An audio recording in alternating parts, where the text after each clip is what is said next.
Parte 3. A lei não pode ser revogada. Tópico 1. Jesus revela seu pensamento sobre a lei. Tópico 2. Até que o céu e a terra passem. Tópico 3. O menor mandamento. Vamos ver então. Tópico 1. Jesus revela seu pensamento sobre a lei. Talvez o discurso de Jesus sobre as bem-aventuranças tivesse deixado dúvida sobre a posição de Cristo a respeito da lei e dos profetas. Ele não era um reacionário, nasceu conforme a lei e viveu de acordo com ela. Veja Lucas 2, 21, 24, 4, 15, 16, Gálatas 4, 4. Jesus falou de maneira direta que não veio revogar a lei e nem os profetas, mas veio para os cumprir. Mateus 5, 17.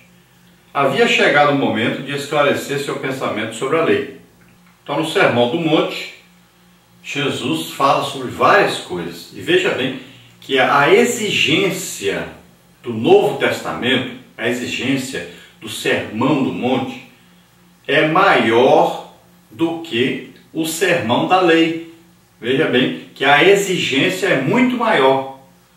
Se por um lado, no Antigo Testamento, na lei, está escrito não adulterarás, e a interpretação rabínica, a interpretação ali dos mestres, a interpretação daqueles que ensinavam o povo a palavra de Deus, eles diziam que o adultério era apenas o ato físico.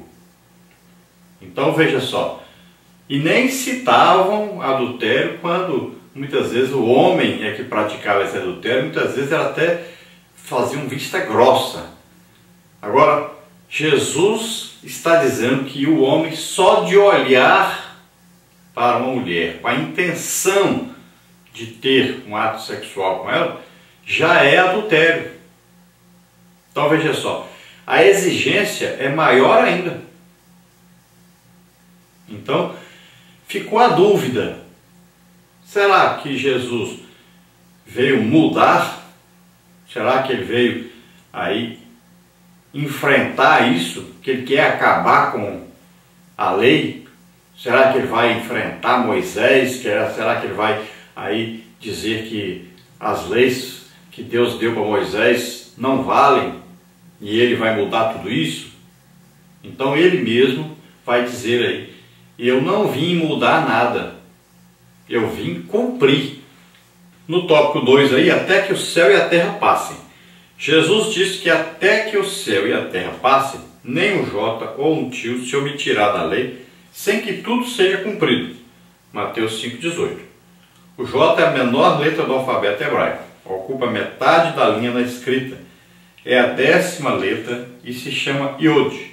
O tio é um sinal diacrítico para distinguir uma letra da outra. Nenhuma parte da lei passará, nenhuma letra ou parte dela ficará em desuso, até que tudo se cumpra. Como disse o pastor John Scott, a lei tem a duração do universo. Então veja só, Jesus diz bem claro,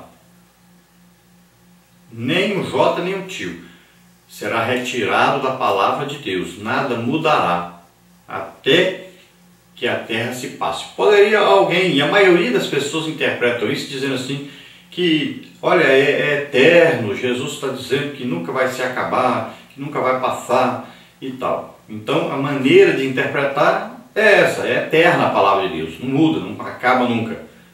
Agora, tem muita gente que se esquece que a terra vai realmente passar, vai se acabar. A terra será aí toda queimada por fogo. Essa terra, ninguém vai morar aqui para sempre. Um dia serão feitos o quê? Novos céus e nova terra. Aí quer dizer, então quer dizer que o dia que a terra for toda queimada, acabou então a palavra de Deus ali sobre a lei, acabou a lei, não precisa mais da lei. Não, não é isso que Jesus está dizendo. Então ele está dizendo o quê? Ele está dizendo, afirmando que a palavra de Deus nunca mudará, nunca passará. E ainda tem maldição para quem alterar essa palavra, quem diminuir ou quem aumentar. Então, veja bem, a palavra de Deus nunca passará. Nem um jota, nem um tio quer dizer o quê? O jota, a menor letra, na hora de desenhar a letra, a menorzinha é o jota. E o tio não é nem uma letra, é um sinal diacrítico, ou seja, um sinal que vai fazer com que você entenda melhor a palavra de Deus. Então é apenas um sinal. Então veja só, nem isso vai mudar. Então Jesus está dizendo, a palavra de Deus não muda. A lei não se acaba, ela sempre vai existir. Por quê? Porque a lei é que nos serve diário, ou seja, é aquele que nos conduz até Cristo.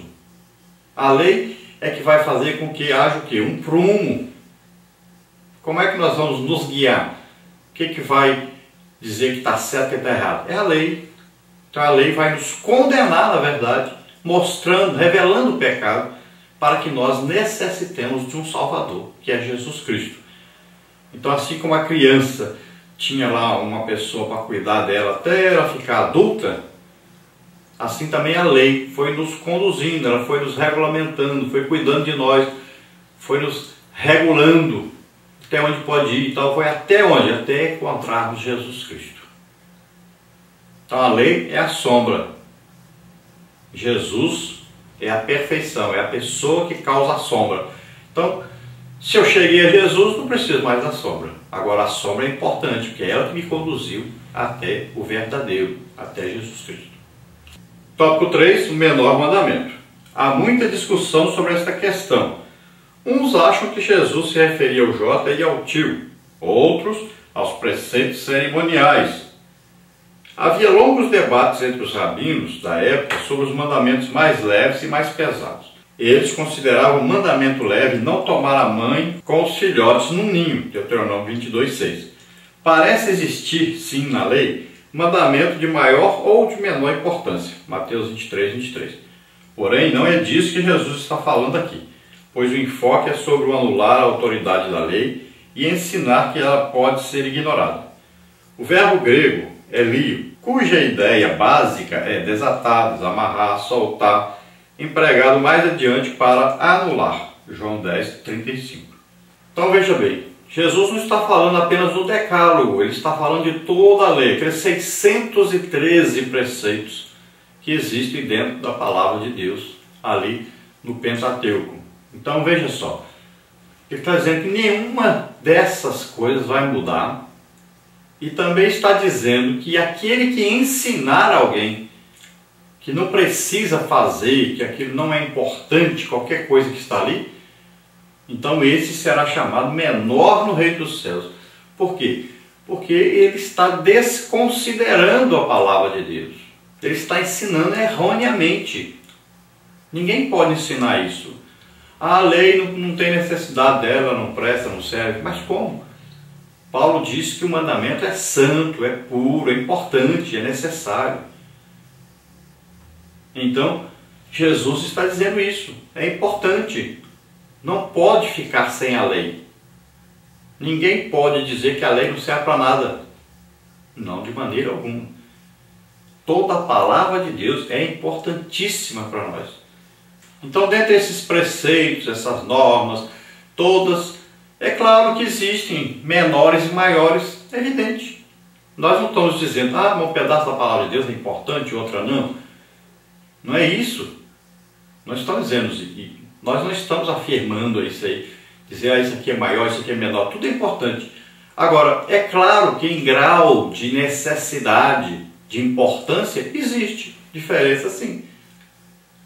Então, qual que é mais importante? Dizer, não adulterarás, ou dizer, quando você encontrar um ninho de passarinhos, pegue somente o filhote, não pegue a mãe junto com o filhote, porque a mãe vai botar outro ovo e daqui a pouco tem outro filhote no lugar. Se você pegar a mãe e o filhote, acabou com aquela família, não vai haver mais procriação ali.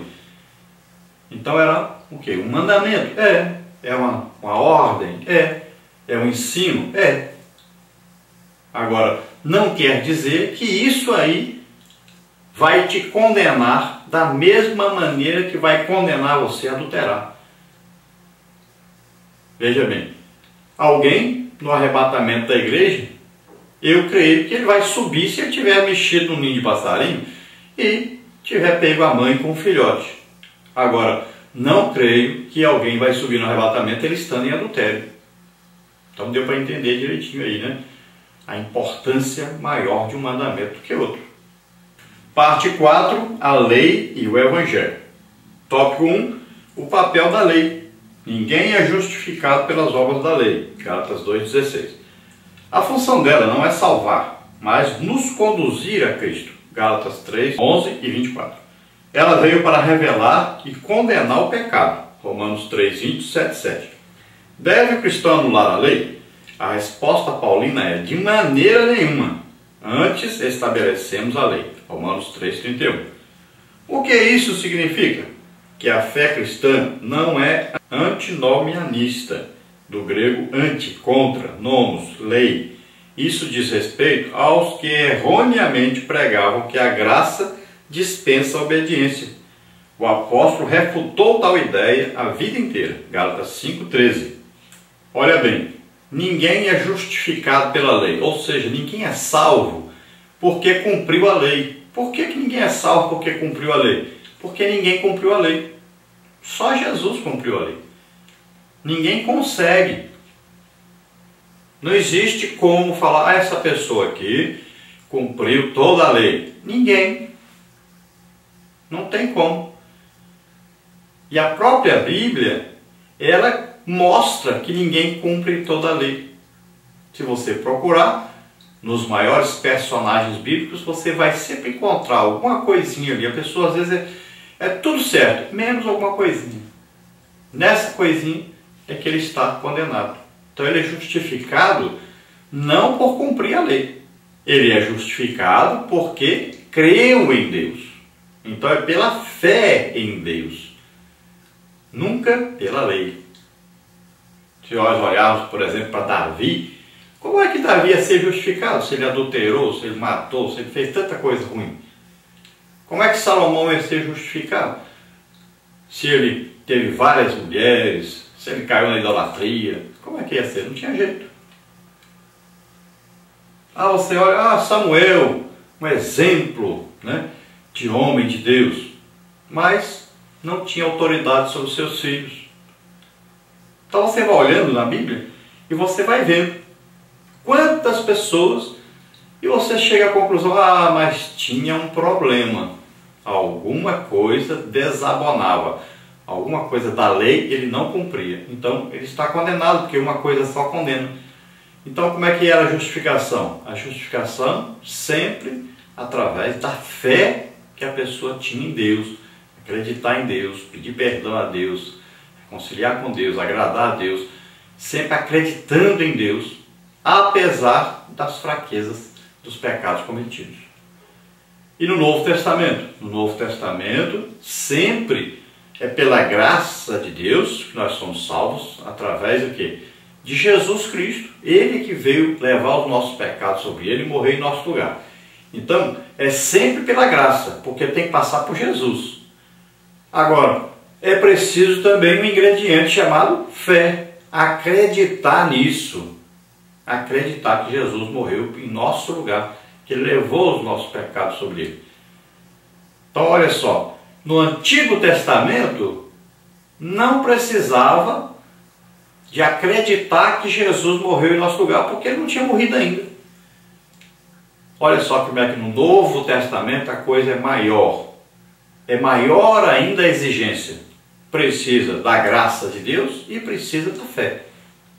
Então alguns pregavam no Antigo Testamento, queriam ensinar de toda maneira, iam corrompendo aqueles que aceitaram Jesus, dizendo que era necessário que eles cumprissem a lei para serem salvos. Queriam exigir dos gentios que eles guardassem a lei, sendo que a lei ela só pode ser exigida dos israelitas, porque eles tinham a lei que eles iam seguindo, tentando seguir de toda maneira. Então a lei ia conduzindo-os a Cristo. Agora, quem não era judeu, ele não tinha essa lei escrita. Ele só era julgado pela lei da consciência. E aí os judeus queriam que as mesmas condições valessem para os judeus e para os gentios. Não tinha como. Eles tinham a lei, mas os gentios não tinham. Então a lei levou-os a Cristo, mas os gentios não tinham lei para levá-los a Cristo. Então eles tinham apenas a lei da consciência para conduzi-los a Cristo.